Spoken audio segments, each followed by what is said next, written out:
In a dusty township on the edge of a growing city, there lived a young mechanic named Cairo.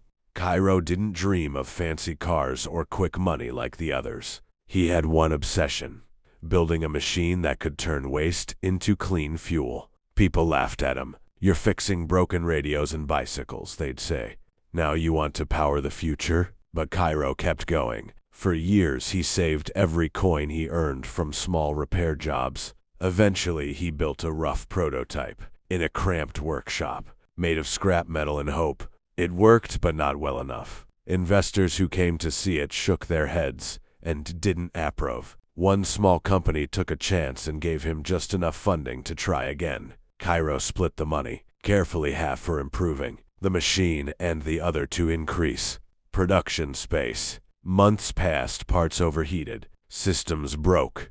His dream began to feel heavier than his hands could carry. Soon, the money ran out. But Cairo wasn't ready to quit. He borrowed from friends, people who believed in him, even if they didn't fully understand his vision. With that, he tried again and again. Still nothing. One by one, his friends began to worry. The workshop was quiet now. Bills piled up. The machine stood there like a silent question. Was this all a mistake? Cairo had one option left. There was an old engineer named Duma, a man known for never investing in wild ideas. Cairo had avoided him for years, afraid of rejection, but now he has nothing left to lose. He carried his worn-out blueprints and walked across town. Duma listened quietly as Cairo explained everything: his failures, his debts, his stubborn belief.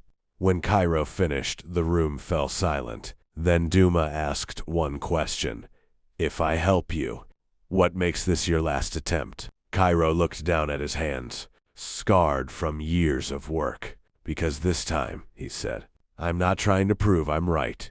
I'm trying to make it work, no matter how many pieces I have to rebuild." Duma smiled slightly. A week later, Cairo was back in the workshop with new parts, better tools, and one final chance. This time he didn't rush. He rebuilt everything from the ground up. He simplified designs, strengthened weak points, tested every failure like it was a lesson, not a defeat. Days turned into weeks, then one night, the machine roared to life. Clean fuel flowed steadily. No overheating, no breakdown, just success. Word spread fast. Within months, companies came calling. Within a year, Cairo had paid back every friend who stood by him. Within a few more, his invention began changing how entire communities powered their homes. But whenever people asked him about success, Cairo would shake his head and say, "It wasn't the first idea, or the funding, or even the final chance that changed everything.